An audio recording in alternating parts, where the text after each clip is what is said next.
Dengue মৌসুম সামনে রেখে মন্ত্রণালয় সর্বাত্মক প্রস্তুতি নিয়েছে বলে জানিয়েছে স্বাস্থ্যমন্ত্রী। রাজধানীতে ডেঙ্গু মোকাবেলায় প্রস্তুতি নিয়ে আরও জানাতে হাজারীবাগ থেকে যোগ দিচ্ছেন সহকর্মী আদিলুর রহমান। আদিলুর, সর্বাত্মক প্রস্তুতি নিয়েছে জানিয়েছে, ডেঙ্গু মোকাবেলায় সর্বাত্মক প্রস্তুতি নিয়েছে জানিয়েছে স্বাস্থ্যমন্ত্রী। তো সেক্ষেত্রে কেমন দেখছেন প্রস্তুতি প্রশাসনের পক্ষ থেকে? ডেঙ্গু মোকাবেলায় মশা নিধনে কি প্রস্তুতি নেওয়া হয়েছে?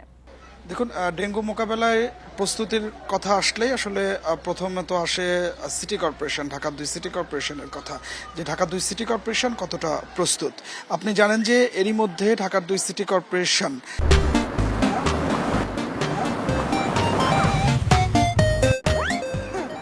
৩ মাস ব্যাপী একটি কর্মসূচি নিয়েছে এবং সেই ৩ মাস কর্মসূচিতে জনসচেতনতার পাশাপাশি তারা পরিষ্কার পরিচ্ছন্নতার যে কার্যক্রমগুলো আছে সেই কার্যক্রমগুলোও তারা চালাবে। এরই মধ্যে ঢাকা দক্ষিণ সিটি কর্পোরেশন একটি জরিপ চালিয়েছে এবং জরিপ চালিয়ে দেখা গেছে যে তাদের যে ৭৫টা ওয়ার্ড, সেই ৭৫টা ওয়ার্ডের মধ্যে ২৭টি ওয়ার্ড অতি ঝুঁকিপূর্ণ অবস্থার মধ্যে আছে। সেখানে বাসাবাড়ি এবং ৬০% বাসাবাড়িতে এডিসের লার্ভার অস্তিত্ব তারা পেয়েছে তাদের যে জরিপ আছে সেই জরিপে। এর পাশাপাশি ঢাকা দক্ষিণ সিটি কর্পোরেশন এলাকায় এই মুহূর্তে আমি আছি হাজারীবাগ। আপনি জানেন যে এটি ঘনবসতি একটি এলাকা এবং এই এলাকাটিতে যাতে এডিসের প্রকোপ না বাড়ে সে কারণে বাসাবাড়ির পাশাপাশি যে খালগুলো আছে সেই খালগুলোতেও পরিষ্কার পরিচ্ছন্নতার যে কাজ সেই কাজটি আসলে করে যাচ্ছে। আমরা এই মুহূর্তে হাজারীবাগ যে খালটিতে আছি, এই খালটির অবস্থা গতকাল পর্যন্ত খুবই খারাপ ছিল, ময়লা আবর্জনায় একেবারে ঠাসা ছিল। এই বিষয়টি স্থানীয় সরকার প্রতিমন্ত্রী মীর শাহে আলমের নজরে যখন আসেন তখন তিনি এই খালটি দ্রুত পরিষ্কারের জন্য ঢাকা দক্ষিণ সিটি কর্পোরেশনের যিনি প্রধান বর্জ্য ব্যবস্থাপনা কর্মকর্তা আছেন এয়ার কমান্ডার মাহবুবুর রহমান তালুকদার তাকে নির্দেশনা দেন এবং তার পরপরই আমরা আজকে দেখতে পাচ্ছি যে গতকালকে বিকালে নির্দেশনা দেওয়া হয়েছে, আজকে সকালের মধ্যে এই খালটির যে ভাসমান ময়লা ছিল সেটি পরিষ্কার করা হয়েছে। এর পাশাপাশি খাল পাড়ের যে জায়গাগুলোতে এডিস জন্ম নিতে পারে সেই জায়গাগুলো পরিচ্ছন্নতা কর্মী যারা আছেন তারা পরিষ্কার পরিচ্ছন্নতার যে কাজ সেটি করে যাচ্ছে। ঢাকার ২ সিটি কর্পোরেশনের প্রশাসক যেটি জানিয়েছেন যে তারা ডেঙ্গু মোকাবেলায় প্রস্তুতি তাদের আছে, তবে নগরবাসীর সহযোগিতা ছাড়া এই ডেঙ্গু মোকাবেলা কিন্তু আসলে সম্ভব নয়। আপনি জানেন যে জুন মাস যখন থেকে শুরু হয়েছে তখন থেকেই ডেঙ্গুর যে মৌসুমটি সেই মৌসুম শুরু হয়ে গেছে, অর্থাৎ জুন, জুলাই, আগস্ট এই ৩ মাস সাধারণত ডেঙ্গুর মৌসুম হিসেবে ধরা হয়। তবে আমরা গত কয়েক বছর ধরে দেখছি যে সেপ্টেম্বর, অক্টোবর, নভেম্বরেও কিন্তু আসলে ডেঙ্গুর প্রকোপ রাজধানীতে থেকে যাচ্ছে।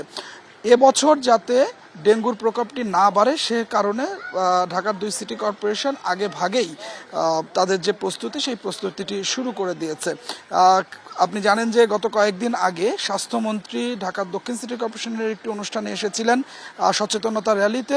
সেখানে এসে তিনি বলেছেন যে যদি সচেতনতায় কাজ না হয়, প্রচারে যদি কাজ না হয় সেক্ষেত্রে জরিমানার যে জায়গাটি সেই জায়গাটিতেও সরকার যেতে বাধ্য হবে। তো সরকারের পক্ষ থেকে যেটি বলা হচ্ছে বা সিটি কর্পোরেশনের পক্ষ থেকে যেটি বলা হচ্ছে যে এবছর যেভাবেই হোক এই ডেঙ্গু মোকাবেলা তারা করবেন এবং ডেঙ্গুতে যাতে প্রাণহানি না হয় এবং অনেক ডেঙ্গু রোগী যাতে হাসপাতালে ভর্তি না হয় সেই ব্যাপারে তারা পদক্ষেপ নিচ্ছেন এবং সামনের দিনগুলোতে তাদের যে কর্মসূচিগুলো আছে সেই কর্মসূচিগুলো আরও অনেক বেশি বেগবান হবে।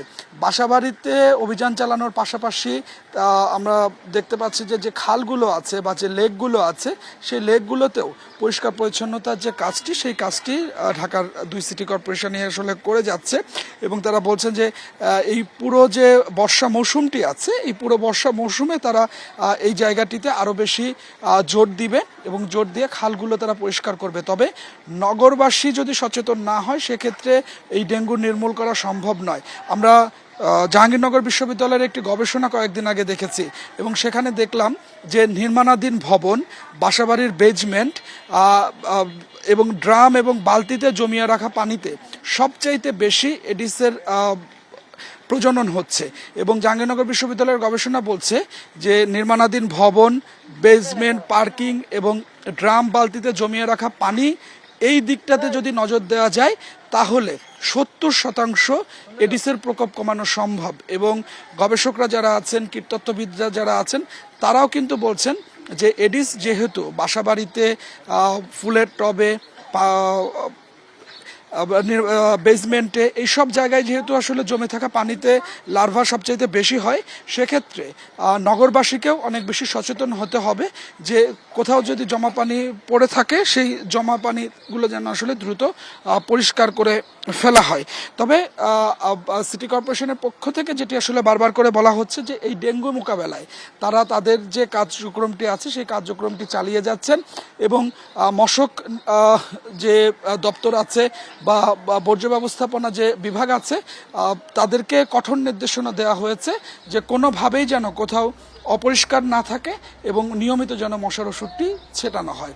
তো সব মিলিয়ে আসলে যেটি বলা যায় যে ডেঙ্গুর প্রকোপ কমানোর জন্য যে অভিযান বা যে কার্যক্রম সেটি আসলে চলছে। তো আমার কাছে হাজারীবাগ থেকে এটি ছিল এখনকার সবশেষ। ডেঙ্গু মোকাবেলার প্রস্তুতি নিয়ে জানাচ্ছিলেন সহকর্মী আদিলুর রহমান।